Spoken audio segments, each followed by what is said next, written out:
Hello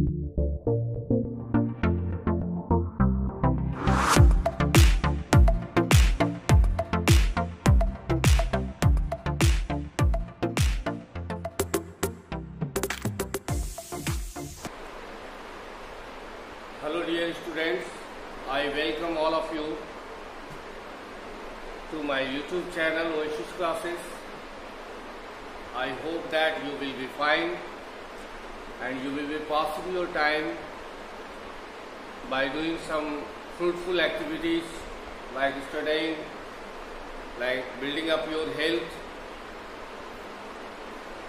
And as I always tell you, that you have to be very careful of your health. You have to maintain your health properly. Apart from that, you have to continue your study as well. In the last class I taught you,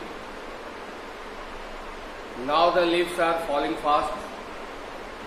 I hope that you would have understood the chapter properly. Today, I am trying my level best to make you understand the question answer, the summary, all those sections which cover a chapter according to your syllabus.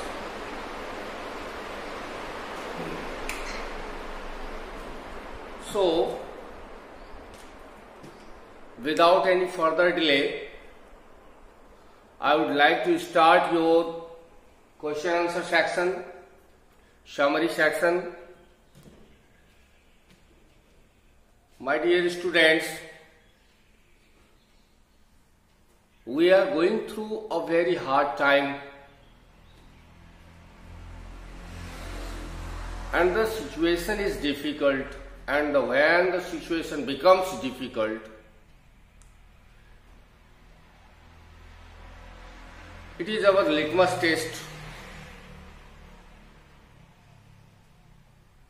to overcome it, to be victorious, to win the battle. This is the battle in which you have to be a warrior. You have to fight it and you have to make sure that you win it. स्थितियां बहुत खराब है। ऐसा लग रहा है कि इतिहास अपने आप को दोहरा रहा है। पिछले साल हम लोग यही कर रहे थे, परमपिता की यही मर्जी है, इस बार भी हमें यही करना पड़ रहा है। लेकिन जैसा मैंने पिछले वीडियो में भी आपसे कहा था कि ये मुझे पूरा यकीन है कि ये दौर ज्यादा लंबा नहीं खींचेगा। हम सारे लोग फिर ऑफलाइन में जुटेंगे, मेहनत के साथ पढ़ाई करेंगे। लेकिन मैं जो कह रहा हूं उसको ध्यान से सुनो, वीडियो को गंभीरतापूर्वक देखिए, क्वेश्चन आंसर जो है उसको सही ढंग से समझिए। समझ में नहीं आता मुझे कॉल करके कहिए, मैं हमेशा आपके लिए अवेलेबल हूं। आपकी कोई भी समस्या आपकी नहीं, मेरी समस्या है और मैं उसे सॉल्व करने की भरसक प्रयत्न करूंगा। इसलिए आप लोग बिना हिचकिचाए, कोई डर नहीं, कोई झिझक नहीं, कोई शर्म नहीं, आप जरूर हमसे क्वेश्चन कीजिए, हमसे बातें कीजिए। आपकी जो प्रॉब्लम है उसको सॉल्व किया जाएगा। और आपके वैसे मित्र जो अभी भी नहीं जुड़े हैं उनको भी सलाह दीजिए। यद्यपि आप सबको मैंने पहले ही नोटिस में बता दिया है, ये जो ओपन आपका चल रहा है पब्लिक में यूट्यूब, ये मैक्सिफ्ट अरेंजमेंट है। मैक्सिफ्ट मतलब तात्कालिक व्यवस्था है। 8-10 दिन के बाद इसको प्राइवेट कर दिया जाएगा, लिंक आपको टेलीग्राम पर भेजा जाएगा। एक बहुत बड़ा वर्ग है छात्रों का, जिसमें से कई लोगों का मोबाइल नंबर नहीं है, या है तो वो इंटरनेट नहीं चलाते उससे। इस कारण से कुछ असुविधा हो रही है, उसको जल्दी से जल्दी सॉर्ट आउट करने में हम सारे लोग जुटे हुए हैं। मैं हूं, मेरे और सहयोगी सब हैं। तो हम लोग 2-4 दिन में इसको सॉल्व कर ही लेंगे। इस दरमियान आपकी पढ़ाई डिस्टर्ब नहीं हो, इसलिए वीडियो को पब्लिक रखा गया है। तो आप सारे लोग ठीक से पढ़ो, समझो, क्योंकि ये सारी चीजें दोबारा ऑफलाइन नहीं होने वाली है। Let me repeat, all these things which are being taught now will never be repeated in upcoming classes. You will ask me, sir, why? हम लोग लट्टू की तरह एक ही जगह घूमते नहीं रहेंगे। जैसे ऑफलाइन शुरू होगी, ऑनलाइन में पढ़ाई हुई चीजों से संबंधित टेस्ट वगैरह होगा, आपको उसके आगे का रिवीजन सेक्शंस चलेंगे। ये नहीं कि हम लट्टू की तरह एक ही जगह घूमते रहे कि ऑनलाइन आपने पढ़ा दिया सर, फिर अब ऑफलाइन, क्योंकि आपकी सिलेबस कितनी रिच है ये आपको भी पता है।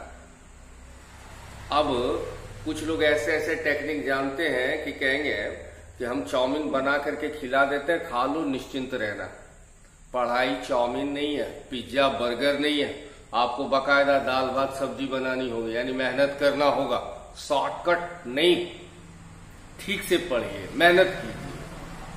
अब मेहनत जब हम बोलते हैं तो हमने ऑफलाइन में भी आपसे कहा था आधा घंटा रूटीन में बना लो, हमको अंग्रेजी पढ़नी है। क्या मैंने मांगा आपसे? आधा घंटा। जिस दिन क्लास है उस दिन आधा घंटा, जिस दिन नहीं है क्लास उस दिन 1 घंटा। इस ढंग से रूटीन बनाइए, लेकिन रेगुलर रहिए। ये नहीं कि 2-4 दिन पढ़े ने और 5वां दिन मन सन का तो 2 घंटा 3 घंटा पढ़ लिए, ऐसा नहीं चलेगा। ऐसा करोगे तो बहुत ज्यादा प्रोग्रेस नहीं होगी। तो खैर, जितनी बातें ऑफलाइन में कई बार मैंने कह दिया है आप लोगों से, इसलिए उसको बार बार दोहराने की जरूरत है नहीं। समझने से पहले इसको ये समझ लीजिए कि क्वेश्चन का प्रारूप एग्जामिनेशन में कैसा रहेगा। जब कभी कोई पोएम हो या स्टोरी हो, उससे 4 किस्म के क्वेश्चंस एग्जामिनेशन में आते हैं। एक तो आप सबको पता है ऑब्जेक्टिव रहेगा ही। सब्जेक्टिव में 3 हिस्सा रहेगा, चाहे स्टोरी हो या पोएम हो, यानी कहानी हो या कविता हो। समरी लिखनी होगी आपको। समरी को हिंदी में सारांश कहते हैं, यानी जो कहानी या जो कविता आपने पढ़ी उसका निचोड़ बताना है आपको कि इसका पूरा आपने पढ़ा तो क्या समझा, क्या कहना था कवि का, क्या कहना था लेखक का, उसके बारे में आपको बताना है। उसके बाद वो तो हो गई समरी, जिसको हम लोग सारांश कह रहे हैं। उसके बाद शॉर्ट क्वेश्चन आंसर रहेंगे, जिसका जवाब आपको 30-40 वर्ड में देना है, जरूरी पढ़। अब मान लेते हैं कि अगर एक ही लाइन का है तो उसका 5 लाइन क्यों बनाएंगे। अगर आ गया कि भगवान राम के पिता का नाम लिखो, तो हम भगवान राम के पिता का ही नाम लिखेंगे, उनके बारे में डिटेलिंग नहीं करेंगे कि दशरथ ये थे, दशरथ वो करते थे, ये सब नहीं। सीधा you have to hit the bull side. आपको केवल उतनी ही बात लिखनी है जितनी रिक्वायर्ड है, उससे ज्यादा आलतू फालतू you do not have to scatter your idea here and there. तो आपको इन सब चीजों का ध्यान रखना है। एक तो क्या आपने सुना, पहले है ऑब्जेक्टिव, दूसरा समरी, तीसरा क्वेश्चन आंसर, और चौथा और आखिरी एक्सप्लेन, व्याख्या करने के लिए। 2 लाइन कहानी से रहेगा, 2 लाइन कविता से रहेगी, कहीं से भी 2 लाइन रहेगा। और उसके बारे में लिखने के लिए कहेगा तो आपको लिखना है कौन कवि है, किस कविता का अंश है या किस कहानी का अंश है, इसका भाव क्या है। बस 2-3 लाइन बना बना करके लिखना है। इसके अलावा आपको और कुछ नहीं करना है। तो आप चलो समझो मेरे साथ, एंजॉय करो इसको। समरी को देखते हैं क्या है। Now the leaves are falling fast. अच्छा, हिंदी तो अपने नोट्स में है ही, सबके पास नोट्स है जिसकी हिंदी दी हुई है। हर एक लाइन अपने दिए हुए हिंदी से मिलता है, इसलिए आप मिला करके देखोगे, प्रैक्टिस करिएगा। फिर से अपने घर पर रफ कॉपी में जो मैंने नोट्स में हिंदी दी है उसका अंग्रेजी करिए, और मैंने जो अंग्रेजी लिखा उससे मिला एक सर वाले से कितना मेरा मिल रहा है। Now the leaves are falling fast is a beautiful poem. Now the leaves are falling fast एक बहुत ही सुंदर, बहुत ही खूबसूरत कविता है, रिटन बाय W.H. ऑडेन। किसके द्वारा लिखा गया है? W.H. ऑडेन के द्वारा। The poet has described, describe मतलब होता है वर्णन करना। द पोएट हैज डिस्क्राइब्ड कवि ने क्या किया, वर्णन किया है अ सीजन। कवि ने एक ऋतु का वर्णन किया है, एक मौसम का वर्णन किया है इन दिस पोएम, इस कविता में।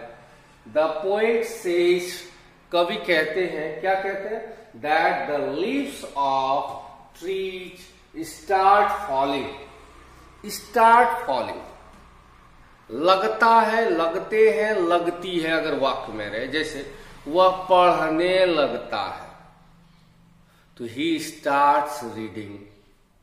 तुम रोने लगते हो, यू स्टार्ट वीपिंग। स्टार्ट लगाओ और उसके बाद वर्ब का कौन सा, चौथा रूप, आईएनजी रूप लिखिए।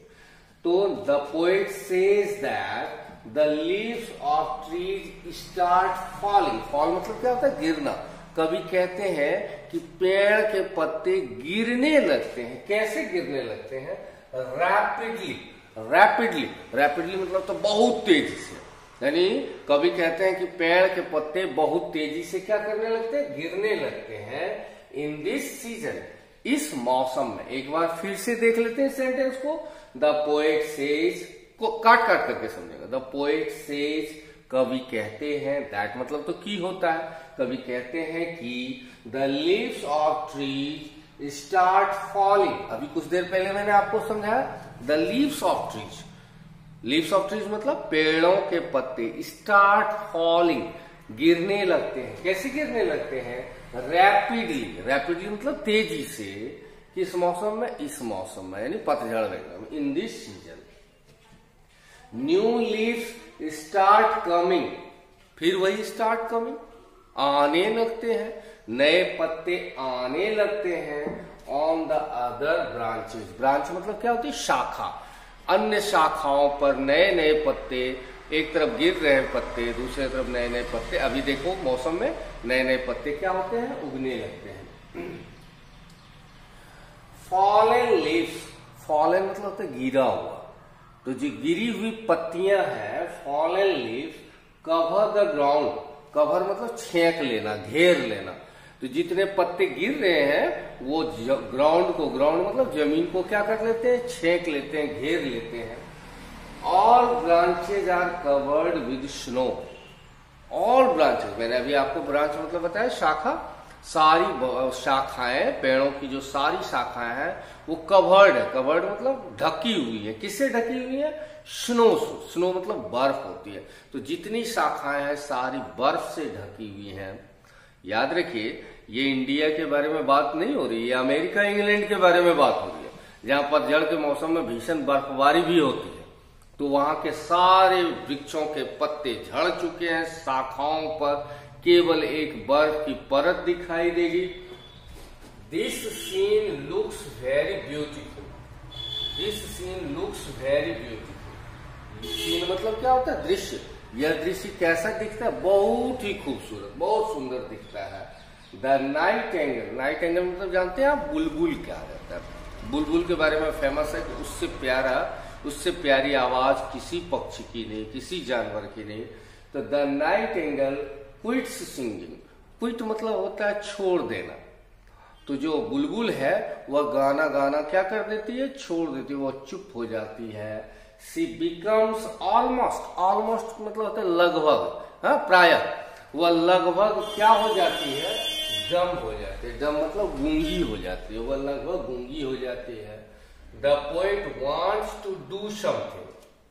काट करके समझे, the poet wants to do something. कभी the poet wants to do something, कभी कुछ करना चाहते हैं, बट लेकिन द पोएट्स हैंड्स फ्रीज, लेकिन कवि के हाथ फ्रीज हो जाता है। फ्रीज मतलब जम जाते हैं। Due to cold, due to मतलब आपको पता है, मैं फिर से दोहरा दूं, के कारण से या की वजह से। तो कवि कुछ तो करना चाहते हैं लेकिन एक्सेसिव ठंड की वजह से, बहुत ज्यादा ठंड है, उसकी वजह से उनके हाथ क्या हो जाते हैं, जम हो जाते हैं, निष्क्रिय हो जाते हैं। अब इसके क्वेश्चन आंसर को समझे, क्या है क्वेश्चन वो देख लेते हैं हम लोग।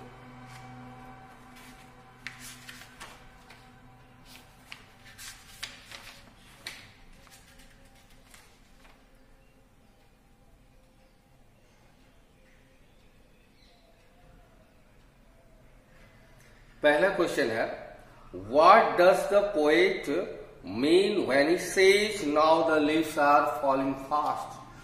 What does the poet mean when he says now the leaves are falling fast? कवि जब कहते हैं कि अब पत्ते तेजी से क्या कर रहे हैं, फॉल हो रहे, गिर रहे हैं, तो उनके कहने का मतलब क्या है, क्या कहना चाहते हैं? द पोएट सेज दैट, कवि कहते हैं कि the leaves of the trees are falling rapidly.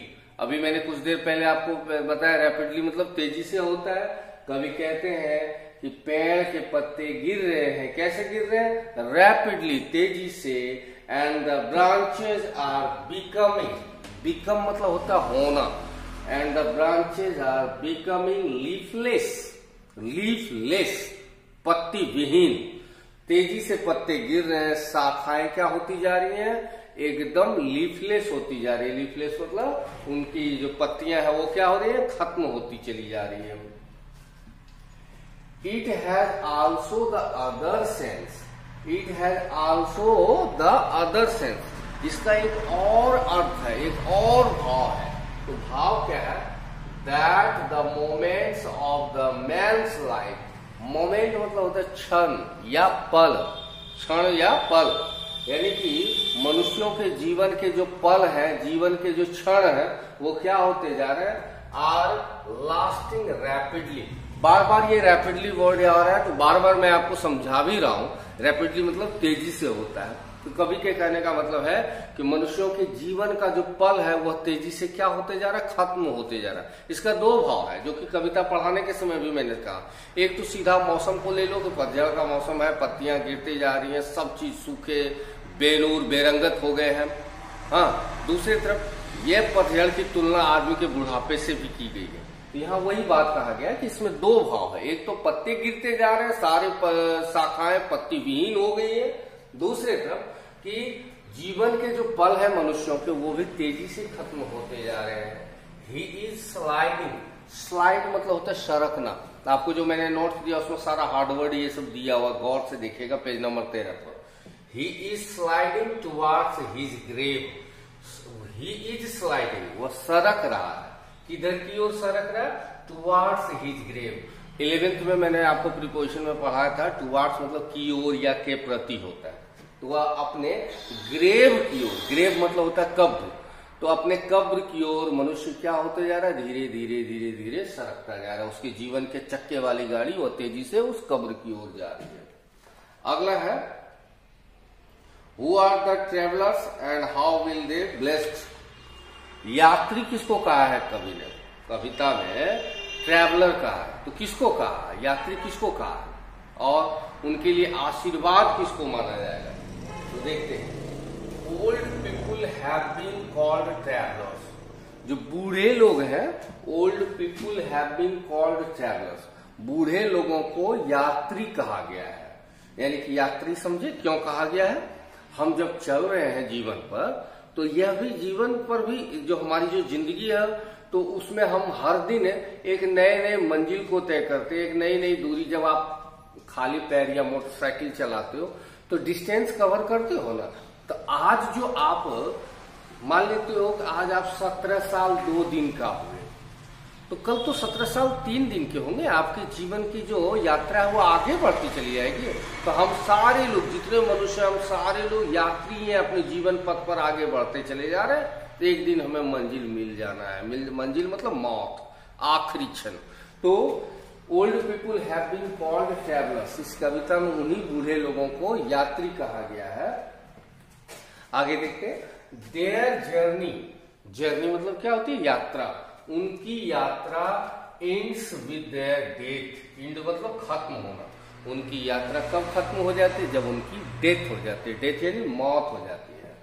There death has been called the blessing, their death, उनके मौत को, their death has been called the blessing, उनके मौत को ही ब्लेसिंग कहा गया। ब्लेसिंग मतलब आशीर्वाद कहा गया है, क्योंकि आपने गौर किया होगा, जब आदमी काफी बूढ़े हो जाते हैं, चलने फिरने के लायक नहीं होते, अपने आप की देखभाल करने के लायक नहीं होते, पूरी तरह से डिपेंडेंट हो जाते हैं दूसरों पर, हिलडुल नहीं सकते हैं, उनकी जो दिनचर्या होती बिस्तर पर ही बीतती है, लैट्रिन, बाथरूम या अन्य सारी एक्टिविटीज उनका बिस्तर पर, तो लोग कहने लगते हैं कि अच्छा होगा अब ये दुनिया से चले जाएं, इन्होंने अपनी जिंदगी जी ली है।